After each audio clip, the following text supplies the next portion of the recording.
Welcome to Light TV Main News.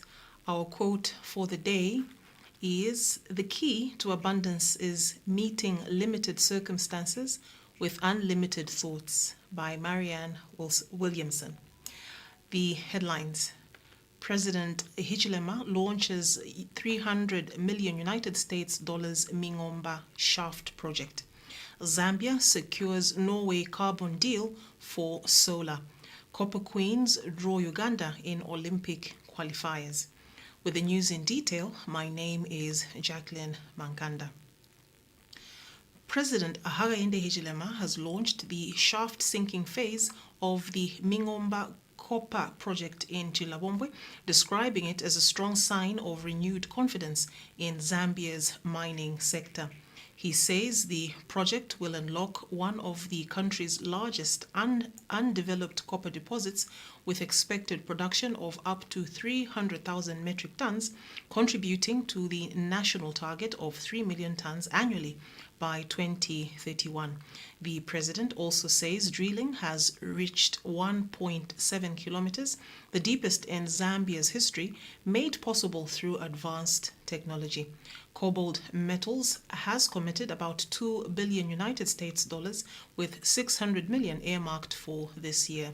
Mines Minister Paul Kavuswe says reforms have strengthened the sector, while officials say the project will boost jobs and copper output. Before me, to simply say what you have said is correct, I'll add a few things to the story you have told already. But frankly speaking, today is a great day. It should be a happy day. I am happy. This fellow here is happy. I don't know about you. I am happy myself to be here today. Because vision is difficult for many to appreciate. But when it is implemented or translated to the ground, and people can see shafts like what we have gone through to see today, this morning, then many more begin to see what is the meaning of vision. So I want to thank the investors in the projects once more for your vision, which vision got aligned with the Zambian government and the Zambian people's vision. The government of Zambia has secured a major Article 6 carbon finance agreement with Norway to boost solar energy investment. According to Harriet Malambo Chimuka, Principal Public Relations Officer at the Ministry of Green Economy and Environment, the deal is being implemented with support from the Global Green Growth Institute Carbon Transaction Facility. The Carbon Feed-in Premium program will provide tariff top-ups to solar power producers, supplying the national grid, improving project viability, and attracting investment. Norway will purchase carbon credits for 10 years with expected investment of about 400 million United States dollars, supporting Zambia's renewable energy expansion and climate goals under the Paris Agreement. The ministry has called on independent power producers to apply between 1st April and 31st May 2026. Northwestern Province Permanent Secretary Colonel Grandson Wishikoti Katambi, retired, has called for strict adherence to guidelines in the use of the Constituency Development Fund to ensure it delivers meaningful community development. He says the Constituency Development Fund is central to the New Dawn government's agenda under President Hakainde Hichilema, aimed at decentralizing resources, creating jobs, and reducing poverty at constituency level. Mr. Katambi stressed that the fund is public money and must be properly accounted for, with projects reflecting community priorities such as schools, clinics, boreholes, and roads. He has warned that misuse will not be tolerated, adding that monitoring and audit systems have been strengthened. Clinical staff to ensure proper utilization of CDF, and this is what I mean, or what we mean as a provincial administration. you are required to follow the guidelines issued by the Ministry of Local Government and Rural Development without deviation. What we mean here is the guidelines must be followed, and there will be no alteration, no changes to it. They are not suggestions, they are instructions. Secondly, you are all expected to implement what the committees have prioritized. In other words, what the committee wants to get from the CDF. If the people say they need a classroom block, a clinic, a borehole, a feeder road, or support for youth and women empowerment, that is what we deliver. So there is no question of imposing projects on our people. Let them choose what they want to get from this CDF, not what we think is best for them. We now take our first set of commercials. We'll be right back with more news.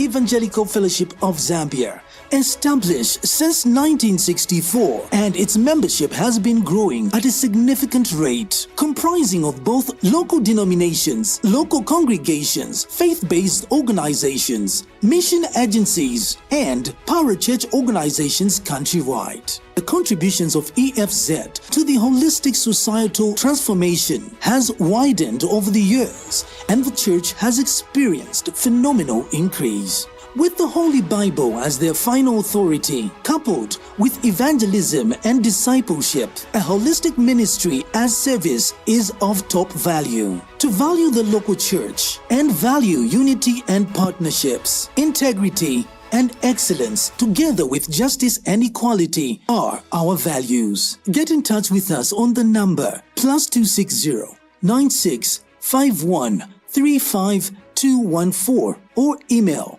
info@efz.org.zm, or come through at plot number 8665 Kamloops Road, Lusaka, Zambia. Evangelical Fellowship of Zambia.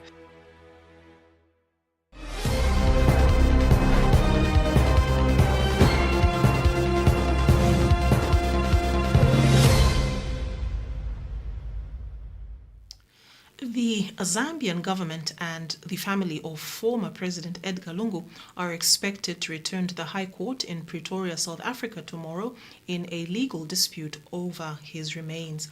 The government is seeking a reconsideration of a recent urgent court order that directed it to return the remains to a private mortuary. It follows an earlier judgment allowing Zambia to repatriate the remains for a state funeral and burial.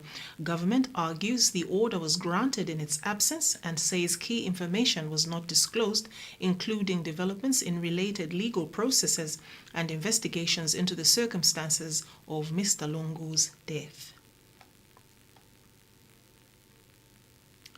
The Lusaka High Court has heard that more than 14 million kwacha was irregularly transferred into bank accounts linked to companies owned by murder-accused Samuel Dokoe in a matter connected to the killing of Independent Broadcasting Authority Director General Guntile Muleya.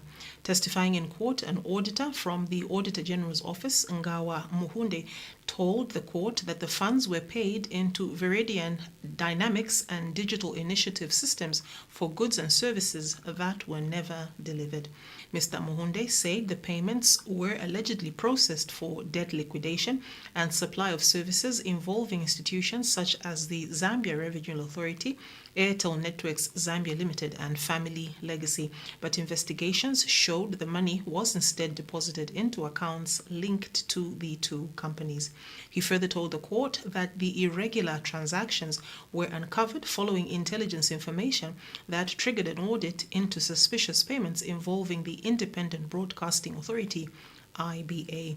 The court also heard that a review of payment instructions and bank transfer forms from Zanaco confirmed that the account numbers belonged to the accused companies.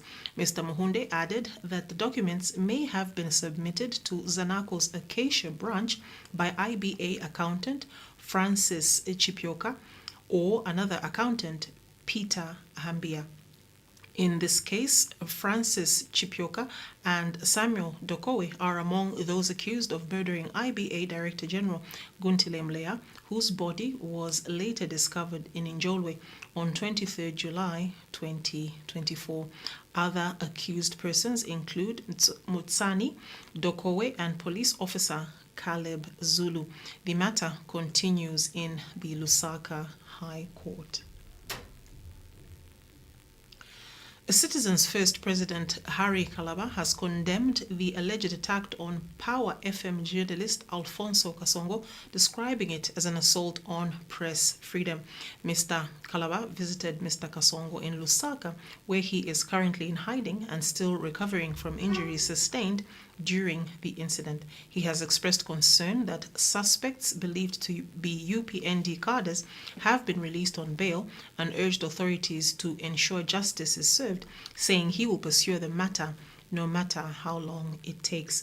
Mr. Kasongo says he has not received any official support from the ruling party and thanked Mr. Kalaba for being the only political leader to visit him. He says he was assaulted after being accused of filming violence at a party function. Okay.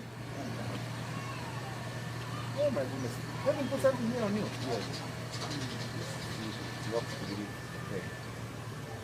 They wanted to kill, eh? I thought of capturing that event, and then I couldn't see the one that was throwing stone, but I could see the stone coming.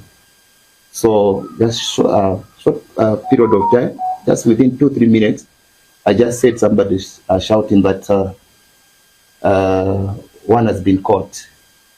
So I shifted the attention to see who was caught, and then when I saw that boy was being beaten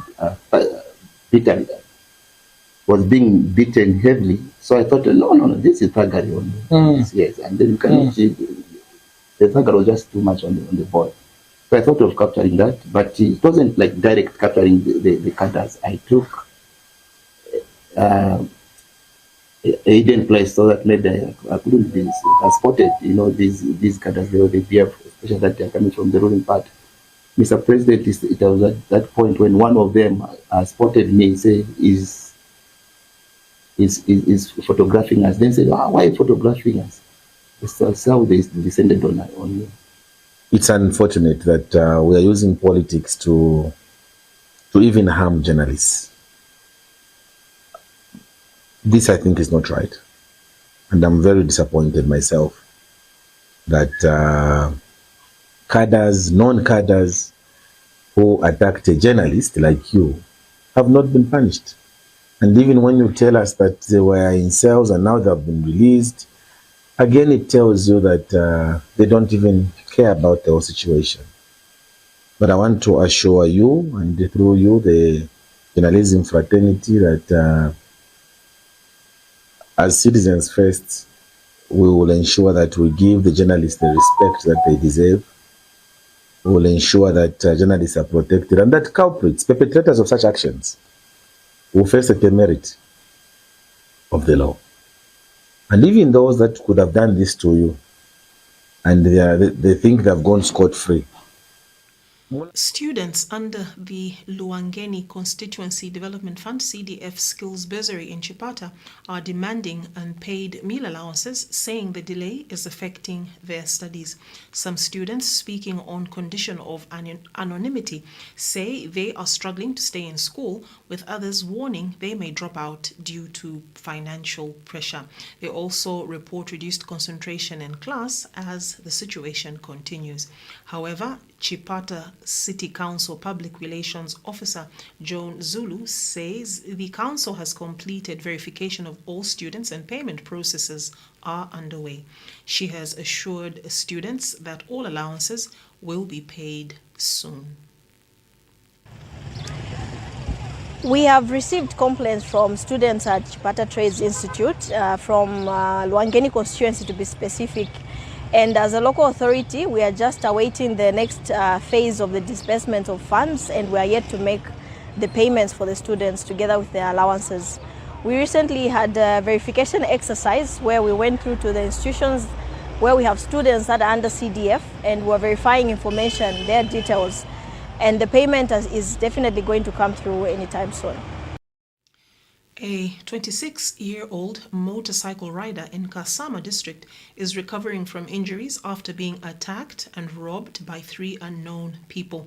Police say the victim, Joseph Chungu of Simbe area, was assaulted around 23:30 hours on April 28th while operating as a motorcycle transporter in central town under Chief Mwamba's area. It is reported that Mr. Chungu had picked up a female passenger when she asked him to stop near the ESCO building. 2 men then emerged and struck him on the head before stealing his motorcycle and a mobile phone valued at over 29,000 kwacha. The attackers fled the scene together with the woman. Northern Province Commanding Officer Simunji Mlonda says no arrests have been made and investigations are ongoing. We now take our second commercial break. Thereafter, we'll be back with sports and international news.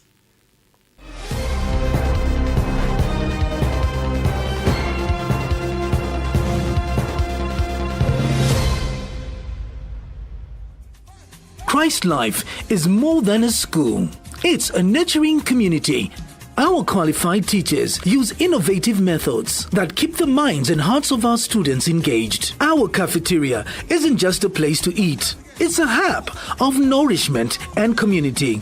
Our sports activities are always filled with fun and creativity that promote teamwork and confidence in every child. With access to the latest educational software, learners are prepared for the digital age with confidence and creativity, empowering students with skills in and out of the classroom. Swimming is a life skill that is cardinal for survival. Our ballet programs teaches more than just dance. It installs grace, discipline, and expression. The heart of knowledge builds in our school library with a wide collection of fiction, non-fiction, reference material, and digital resources. Our school offers exciting and safe playground facilities for both ECE and primary students. Safety is our top priority, and our drivers are carefully selected for their professionalism and commitment to the well-being of our students. At Christ Life School, we believe education is not just about passing exams. It's about preparation. So, if you are looking for a school that feels like home, where your child will be known, loved, and challenged to reach their highest potential, then Christ Life School is the place.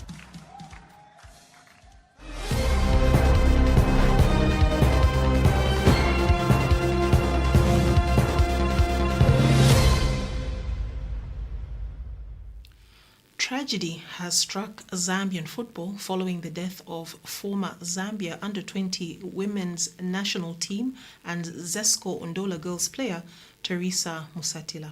The Football Association of Zambia, FAS President Keith Mwemba, says the association is deeply saddened by her passing, describing her as one of the country's brightest young talents. Musatila was among 3 players selected for a La Liga one-year sponsorship program in Spain following standout performances at the 2022 Under-17 Region 5 tournament in Malawi. She had been recovering from injury and is reported to have died after an illness in Kitwe. FAS says her death is a huge loss to Zambian women's football. The Zambia women's national team, the Copper Queens, have been drawn against Uganda's Crested Cranes in the second round of the Los Angeles 2028 Olympic qualifiers. Zambia, among 29 higher-ranked teams, has been exempted from the first round and will begin its campaign in October, with matches scheduled from 5th to 13th of October over 2 legs. The winner will advance to face either Ghana or the Mauritius-Djibouti winner in the next stage. The African qualifiers will run through 5 rounds, with only 2 teams securing places at the 2028 Olympic Games in Los Angeles.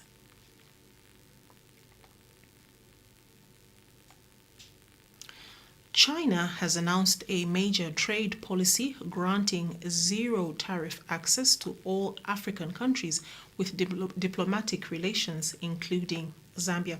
According to the Chinese Commerce Ministry, the policy will take effect on 1st May 2026 and run until April 2028, allowing African exports to enter Chinese market duty-free. The announcement, reported by Zhenghu News Agency, states that Zambia is among the key beneficiaries of the initiative, expected to boost exports and create new opportunities for local producers. Officials in Beijing say the move is aimed at strengthening long-term economic cooperation between China and Africa. The policy extends preferential trade access to 53 African countries, including those previously excluded under earlier arrangements. China established diplomatic relations with Zambia on 29 October 1964, shortly after independence. And now the forecast of the weather for this evening. Luapula, Muchinga and northern provinces. The evening will be partly cloudy, slightly windy with mild conditions expected. Central, Copperbelt, Eastern, Lusaka, Northwestern, Southern and Western provinces will expect a few clouds, slightly windy conditions. The evening will be warm, gradually easing to mild temperatures across most areas. This weather update is produced by the Zambia Meteorological Department under the Ministry of Green Economy and Environment.